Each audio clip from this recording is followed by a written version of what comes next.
ఈరోజు మీకు నేను గోంగూర మెత్తళ్ళు కలిపి వండి చూపిస్తానండి. చూసారు కదండి, మా ఇంట్లో పండిన గోంగూర ఎటువంటి ఎరువులు లేకుండా పండించానండి. నేను ఒక 3-4 సార్లు కడిగి తీసుకొచ్చానండి. మెత్తళ్ళు చూసారు కదండి, నీట్గా క్లీన్ చేసుకొని గంట సేపు నానబెట్టానండి. ఇందులో కావాల్సిన ఇంగ్రీడియంట్స్ ఒకసారి చూపిస్తాను.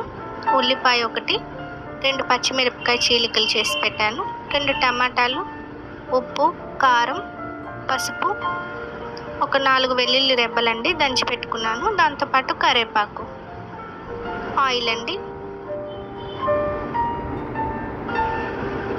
ముందుగా గోంగూరను ఉడకపెట్టుకుందామండి. కడిగి పెట్టుకున్న గోంగూర అండి, చూసారుగా ఒక గిన్నెలో వేసుకొని మొత్తం లోపలికి ఒత్తుకొని అలా పెట్టుకోవాలండి స్టవ్ మీద.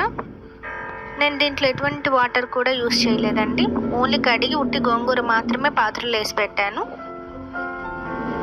చూసారు కదండి, ఇప్పుడు స్టవ్ మీద పెట్టేసేసి దీని మీద ఒక లిడ్ పెట్టేసుకుందాము. ఒక 10 మినిట్స్ అండి. చూసారు కదండి ఎలా లేయర్గా ఎలా ఫామ్ అయిపోయిందో, మంచిగా హల్వా లాగా తయారైపోయిందండి.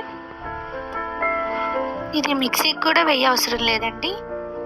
చూసారు కదండి, మెత్తగా ఆల్మోస్ట్ ఉడికిపోయింది. ఇప్పుడు మనం కర్రీకి రెడీ చేద్దాము. ప్యాన్ పెట్టుకొని దాంట్లో ఆయిల్ వేసుకుందామండి. ఇప్పుడు మనం చాప్ చేసుకున్న ఉల్లిపాయలు, పచ్చిమిర్చి వేసుకొని కొంచెం గోల్డెన్ కలర్లోకి వస్తే సరిపోతుందండి. ఇవి కొంచెం కరివేపాకు కూడా వేసుకుందాము. ఇవి వేగిపోయినాయండి పచ్చిమిర్చి. ఇప్పుడు దీంట్లో మెత్తలు వేసేసుకుందాము. ఇవి ఒక 10 సెకండ్స్ అట్లా ఉడకాలండి.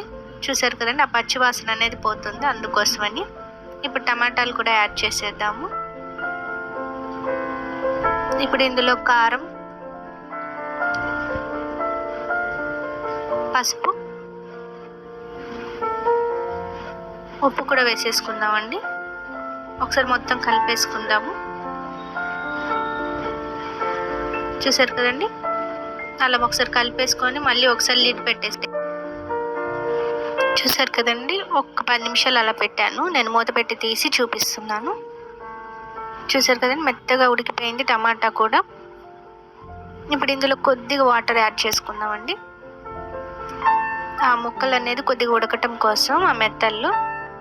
చూసారు కదండి, వాటర్ వేసుకుంటే ఆ పచ్చివాసన ఏమన్నా పోతుంది, ముక్క కాస్త ఏమన్నా ఎక్కడైనా ఉడకపోయినా ఉడుకుతుందండి.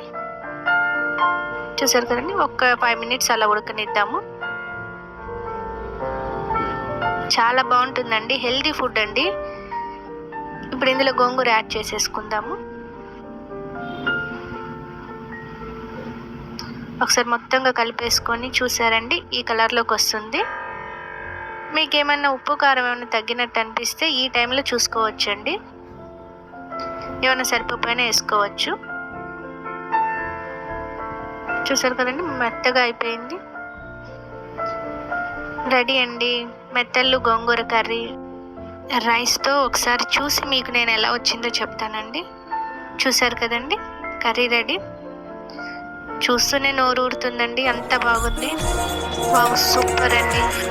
తప్పకుండా ట్రై చేయండి. అలాగే మా ఛానల్